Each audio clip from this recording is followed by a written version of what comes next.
सभी मसीही भाई बहनों को यीशु के नाम में शालोम, प्रेज द लॉर्ड, जय मसीह की। और प्रभु यीशु मसीह में आपका भाई जेम्स आप सभी का इस बाइबल अध्ययन कार्यक्रम में एक बार फिर से बहुत बहुत स्वागत और परमेश्वर का धन्यवाद करते हैं। हम अध्ययन कर रहे हैं कुरिन्थियों के नाम पौलुस प्रेरित की पहली पत्रिका और एक छोटी सी प्रार्थना के साथ आज के अध्ययन को हम शुरू करेंगे। हालेलुया, धन्यवाद पिता परमेश्वर, धन्यवाद आपके अद्भुत रीति वाले प्रेम के लिए जो आपने अपने इकलौते पुत्र को देकर हम सभी पर प्रकट किया। धन्यवाद करते हैं आपके अनुग्रह के लिए, आपकी तमाम आशीषों के लिए। धन्यवाद करते हैं इस बाइबल अध्ययन कार्यक्रम के लिए जिससे हम आशीषित हो रहे हैं। होने दीजिए महान पिता परमेश्वर, जब हम ये बाइबल अध्ययन कर रहे हैं, पवित्र आत्मा हमारी अगुवाई करे, हमारी सहायता और मदद करे। सारी व्यवस्थाओं को, सारी बातों को, रिकॉर्डिंग किए जाने को, हर एक बात को महान पिता परमेश्वर हम आपके जोरावर हाथों में सौंपते हैं। आप हमारी अगुवाई और मदद कीजिए। सारा आदर देते हैं, सारी महिमा देते हैं और इस प्रार्थना को यीशु के सामर्थी नाम में मांगते हैं, आमीन। तो मेरे प्यारे भाई बहनों, अब तक हमने पहला कुरिन्थियों उसका 9वां अध्याय और उसके 23वें वचन तक का अध्ययन किया। अब समय है कि हम उसके 24वें वचन से आगे का अध्ययन करें। तो यहाँ 24वें वचन से लेकर लास्ट 27वें वचन तक जब हम पढ़ते हैं तो यहाँ एक मसीही दौड़ के विषय में पौलुस कुरिन्थ की कलीसिया को लिखते हैं। पौलुस लिखते हैं, क्या तुम नहीं जानते कि दौड़ में तो दौड़ते सब ही हैं, परंतु इनाम एक ही ले जाता है। तुम वैसे ही दौड़ो कि जीतो। हर एक पहलवान सब प्रकार का संयम करता है। वह तो एक मुरझाने वाले मुकुट को पाने के लिए ये सब करता है, परंतु हम तो उस मुकुट के लिए करते हैं जो मुरझाने का नहीं। तो यहां पर पौलुस कुरिन्थ की कलीसिया को कह रहे हैं कि तुम एक ऐसी मसीही दौड़ दौड़ो जिसमें तुम इनाम को पा सको। यानी यहां पर जो मसीही विश्वासी का जो जीवन को जीना है उसको यहां पर पौलुस बता रहे हैं। यानी कि बहुत सारे मसीही विश्वासी ऐसे होते हैं जो प्रभु को ग्रहण करते हैं, प्रभु को अपना उद्धारकर्ता मानकर ग्रहण करते हैं, लेकिन उस उद्धार तक केवल वो ही पहुंचता है जो अपने चाल चलन को, अपने चरित्र को, अपने स्वभाव को प्रभु यीशु मसीह के स्वभाव, चरित्र और चाल चलन की परछाई में पूरा कर देता है। यानी कि जो प्रभु के स्वभाव को ग्रहण करता है, चरित्र को ग्रहण करता है और उसी रीति से परमेश्वर के ग्रहण योग्य जीवन को जीता है, वो ही असली मसीही दौड़ है। यानी कि बहुत सारे लोग हैं जो मसीह पर विश्वास करते हैं, लेकिन उद्धार तक केवल वही पहुंचेगा, उस प्रतिफल तक वही पहुंचेगा जो प्रभु की आज्ञाओं को अपने जीवन में लागू करेगा। यहां पर पौलुस कह रहे हैं, हर एक पहलवान हर एक प्रकार का संयम करता है, वह तो मुरझाने वाले मुकुट को पाने के लिए सब करता है। तो पौलुस कह रहे हैं एक उदाहरण दे करके कि जैसे हर एक पहलवान जो दौड़ में दौड़ते हैं या फिर वो कुश्ती करते हैं, वो सभी अपनी अपनी तरीके से तैयारी करते हैं, लेकिन जो उसमें सबसे बेस्ट होता है वही उस मुकुट को प्राप्त करता है। तो यहाँ पर जो पौलुस का कहने का मतलब है कि बहुत सारे ऐसे लोग हैं जो अपने जीवन को अपने अपने बुद्धि के तरीके से जीते हैं, लेकिन सही मायने में उद्धार को और उस प्रतिफल को वही पाएगा, उस मुकुट को वही पाएगा जो सच्ची रीति से प्रभु यीशु मसीह की जो शिक्षाएं हैं, जो उसका चरित्र है, जो उसका स्वभाव है, अपने अंदर ढाल लेगा, वही केवल उस मुकुट यानी उस उद्धार तक पहुंच पाएगा। तो हम मसीही विश्वासियों को अपने आप को निरंतर वचनों के द्वारा जांचना है, अपने जीवन के चाल चलन को जांचना है, अपने चरित्र को जांचना है, अपने स्वभाव को जांचना है। ये तीन चीजें हम देखते हैं, चरित्र, चाल चलन और स्वभाव। स्वभाव कैसा होना चाहिए एक मसीही विश्वासी का, हम ये जानते हैं। प्रभु यीशु मसीह ने जब सबसे पहले उपदेश देना शुरू किए तो उनका सबसे पहला जो उपदेश था वो यही है कि धन्य है वे जो मन के दीन हैं। धन्य है वे जो मन के दीन है। यानी कि जो एक मसीही विश्वासी है उसका जो स्वभाव है वो प्रभु यीशु मसीह के स्वभाव का जैसा होना चाहिए, यानी दीन स्वभाव। इंग्लिश में हम कहते हैं पुअर इन द स्पिरिट। और ये जो दीनता का स्वभाव है वो प्रेम से उत्पन्न होता है। अभी हम इसी पहला कुरिन्थियन इसके 13वें अध्याय को पढ़ेंगे तो यहां पर पौलुस कहते हैं कि अगर हमारे पास सब कुछ है, सारी चीजें हैं, आज्ञा पालनता है, हमारे पास पवित्र आत्मा के वरदान है, हमारे पास बहुत सारी चीजें हैं, लेकिन हमारे स्वभाव में प्रेम नहीं है तो फिर कुछ भी नहीं है।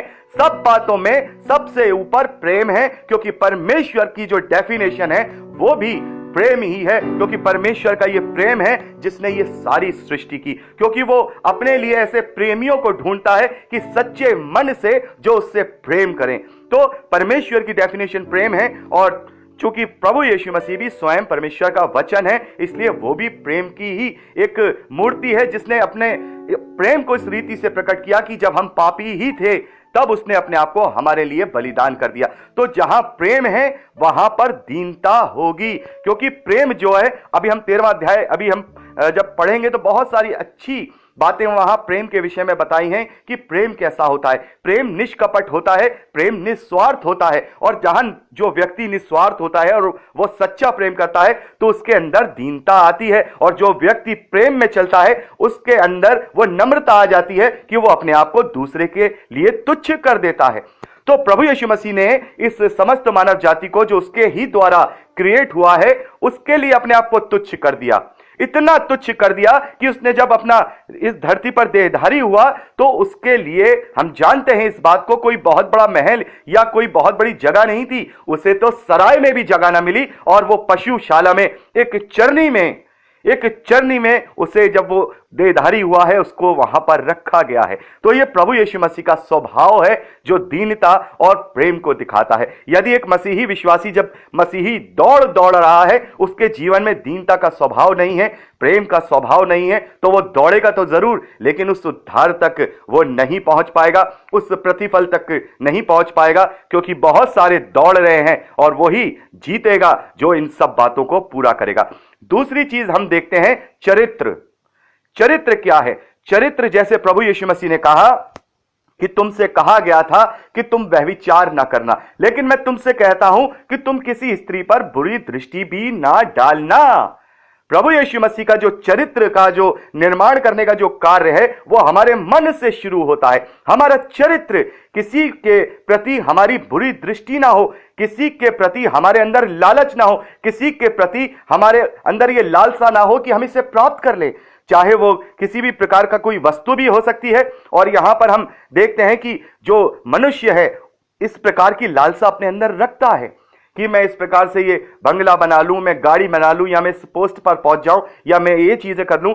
तो उसकी दृष्टि, उसका जो चरित्र है वहां ठीक नहीं है, क्योंकि वह दूसरों की वस्तुओं का लालच कर रहा है। और यही हम जो 10 हुक्म हैं उसमें भी ये पाते हैं कि तू किसी दूसरे की वस्तु का लालच ना करना।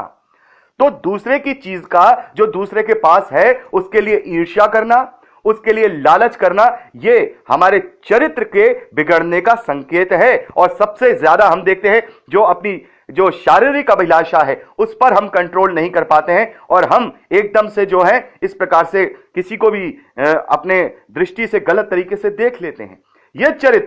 यह चरित्र केवल मसीही विश्वासियों को पवित्र आत्मा के द्वारा दिया जाता है। हम पुराने नियम में पढ़ते हैं कि दाऊद के विषय में, कि दाऊद जो कि परमेश्वर का अभिषिक्त था, लेकिन फिर भी उसके चरित्र में दोष पाया गया। हम देखते हैं उसने अपने एक सैनिक की पत्नी पर बुरी दृष्टि डाली और परमेश्वर ने उसको उसका पलटा दिया। लेकिन प्रभु यीशु मसीह कहते हैं जो मेरे पीछे चलने वाले हैं वो स्पेशल हैं। वो स्पेशल इसलिए है कि मैंने उन्हें अनाथ नहीं छोड़ा है। पौलुस कहते हैं कि मैं जब कोई बुरा कार्य करता हूं तो मैं अपनी देह के आगे हार जाता हूं। हमने रोमियो की पत्री 7वें अध्याय में पढ़ा है। पौलुस कहते हैं क्योंकि हमारे अंदर कोई अच्छी चीज वास नहीं करती है, इसीलिए हम अपनी शारीरिक अभिलाषाओं से हार जाते हैं। और इसीलिए दाऊद भी अपनी शारीरिक अभिलाषा से हार कर वहां पर परमेश्वर के विरोध में पाप कर बैठा। लेकिन पौलुस कह रहे हैं कि हमारे अंदर कोई अच्छी चीज वास नहीं करती है, लेकिन हम परमेश्वर का धन्यवाद करते हैं, प्रभु यीशु मसीह का धन्यवाद करते हैं कि पवित्र आत्मा आज हमारे अंदर अच्छी वस्तु के रूप में वास करता है, और वो हमें निरुत्तर करता है, वो हमें संभालता है, वो हमारे गलतियों पर हमेशा हमें सावधान करता है। तो यहां पर हमने देखा कि जो पवित्र आत्मा है वो हमारे अंदर है, वो हमें इस प्रकार की बुरी दृष्टि से, लालच से हमारे चरित्र को निर्माण करने में हमारी सहायता और मदद करता है, क्योंकि हमारे अंदर आज अच्छी चीज पाई गई है। केवल प्रभु पर विश्वास कर लेने से ही वो अच्छी चीज, या हम कहें पवित्र आत्मा, आप नहीं पा सकते, मैं नहीं पा सकता। पूर्ण रूप से अपने आप को पवित्र आत्मा के अधीन कर देने से ही हम पवित्र आत्मा को अपने अंदर पा सकते हैं। तो यहां पर देखा स्वभाव, दीनता और प्रेम का, यहां पर देखा चरित्र जो पवित्र आत्मा में होकर हमें बिल्कुल शुद्ध करता है, और तीसरी चीज चाल चलन। चाल चलन क्या है। प्रभु यीशु मसीह का जब हम जीवन देखते हैं तो प्रभु यीशु मसीह ने अपने पूरे जीवन में किसी भी तरीके से अपने आप को इस धरती की चीजों का गुलाम नहीं बनाया। उसके पास तो घर भी नहीं था, उसके पास तो कुछ भी नहीं था। हम देखते हैं कि जो भी उसके पास आता था वो उससे प्रेम से बात करता था, उसको हर एक प्रकार से चंगाई करता था, उसके साथ बहुत ही अच्छा व्यवहार करता था। और हम देखते हैं कि हमारे जीवन के अंदर भी भले ही वचन पाया जा रहा है, चरित्र भी हमारा अच्छा है और हम जो है हम ये भी कह रहे हैं कि हम प्रेम करने वाले हैं, लेकिन जो हमारा पर्सनल व्यवहार जो होता है, जो चाल चलन है, अपना जो रोजमर्रा का जो काम है, कभी कभी हम इतना झल्ला करके अपने जीवन को दूसरों के सामने पेश करते हैं कि दूसरा कहीं ना कहीं जो है चिढ़ जाता है।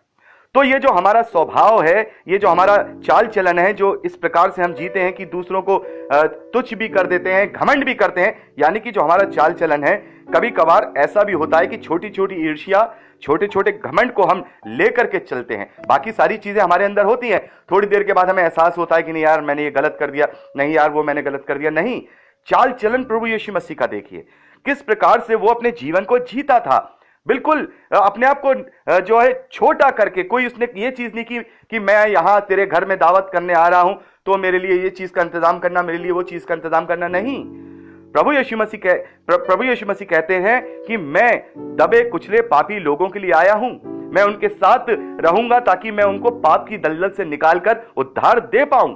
और ऐसा ही प्रभु यीशु मसीह ने किया और ऐसा ही हमें भी अपने चाल चलन के साथ करना है। तो यहां स्वभाव, चाल चलन और चरित्र हमारा प्रभु यीशु मसीह के चरित्र, चाल चलन और स्वभाव की परछाई में होगा, तभी हम सच्ची मसीही दौड़ सकते हैं। इसके अलावा हम उस सच्चे दौड़ में जीत नहीं पाएंगे, क्योंकि बहुत सारे दौड़ में हैं, बहुत सारे ऐसे अपने आप को मसीही विश्वासी तो कहते हैं, लेकिन वो उस उद्धार के प्रतिफल तक नहीं पहुंच पाएंगे। आगे 26वें वचन में पौलुस लिखते हैं, इसलिए मैं तो इसी रीति से दौड़ता हूं परंतु लक्ष्यहीन नहीं, मैं भी इसी रीति से मुक्कों से लड़ता हूं परंतु उसके समान नहीं जो हवा पीटता हुआ लड़ता है, परंतु मैं अपनी देह को मारता कूटता और वश में लाता हूं, ऐसा ना हो कि औरों को प्रचार करके मैं आप ही किसी रीति से निकम्मा ठहरूं। हालेलुया। यहां पर पौलुस अपने विषय में कह रहे हैं कि मैं हवा में पीटते हुए मुक्के नहीं करता हूं, मैं जो तुम्हें सिखा रहा हूं वो मैं अपने जीवन में भी लागू करता हूं। मैं अपने आप को पवित्र आत्मा की सामर्थ्य से अपने शरीर को वश में लाता हूं। जैसा मैंने अभी आपको बताया, अपने चाल चलन को हमें पवित्र आत्मा के सहयोग से अपने आप को जांच कर, यहां पर जो अपने आप को मुक्के मारना है, अपने आप को कूटना है, अपने आप को इस संसारिक अभिलाषाओं और शारीरिक अभिलाषाओं से अपने आप को बचाना है, संयम रख करके, तब हम अपने शरीर को अपने वश में कर पाएंगे। तो यहां पे पौलुस कह रहे हैं, ये जो बातें मैं तुम्हें बता रहा हूं, मैं अपने अंदर वो सारी बातें लागू करता हूं। ये ऐसा ना हो कि मैं हवा में पीटता हुआ जो है नजर आऊं कि मैं तुम्हें तो सिखा रहा हूं, लेकिन मैं खुद तो अपने जीवन के चाल चलन को, चरित्र को या स्वभाव को मसीह के स्वभाव में नहीं ला पाया हूं। नहीं, मैं इसके लिए निरंतर अपने आप को कूटता हूं, अपने आप को पीटता हूं, अपने आप को छांटता हूं, अपने आप को जांचता हूं। तो प्रत्येक मसीही विश्वासी को अपने आप को निरंतर जांचना होगा, निरंतर अपना एक एनालिसिस करना होगा कि हम कहां पर, कौन सी स्टेज पर हैं, हम किस रीति से प्रभु के चाल चलन में कौन सी स्टेज पे पहुंचे हैं। तो यहां पर पौलुस कह रहे हैं कि मैं केवल प्रचार नहीं करता, मैं अपने लिए भी ये सारी चीजें करता हूं। और ये प्रचारकों के लिए लागू होती है कि जो लोग प्रचार करते हैं वो लोग सबसे पहले अंदर मसीह का स्वभाव, उसका चरित्र, उसका चाल चलन लेकर के आए, क्योंकि बहुत सारे लोग उनको अनुकरण करते हैं। तो ये बहुत बड़ी जिम्मेदारी है प्रचारकों के लिए, बहुत बड़ी जिम्मेदारी है पास्टर्स के लिए, बहुत बड़ी जिम्मेदारी है टीचर्स के लिए, बहुत बड़ी जिम्मेदारी है प्रॉफिट्स के लिए कि वो अपने चाल चलन को इस दुनिया के सामने, क्या पहले तो परमेश्वर है, लेकिन दुनिया के सामने भी ऐसा प्रस्तुत करके रखें ताकि लोग उनके द्वारा भरमाए ना जा सकें, लोग उनके द्वारा गलत फहमी में ना पड़े। तो पौलुस कह रहे हैं कि मैं हवा में पीटता और लड़ता नहीं हूं, हवा में ऐसे कर दिया कि मैं बस मैं तुमसे कह रहा हूं, बल्कि मैं अपने आप को जांचता हूं, अपने आप को छांटता हूं, अपने आप को काटता हूं, और ऐसा करके मैं अपने शरीर को वश में लाता हूं, अपनी इच्छाओं को वश में लाता हूं, अपनी अभिलाषाओं को वश में लाता हूं, हर एक बात को मैं इसी रीति से वश में लाता हूं। तो यहां पर हमने नवा अध्याय कंप्लीट कर लिया है, प्रभु का बहुत बहुत धन्यवाद है। और अगला 10वां अध्याय हम अगली रिकॉर्डिंग में आगे शुरू करेंगे। प्रभु आपको बहुत आयत की आशीष दे। Praise the Lord.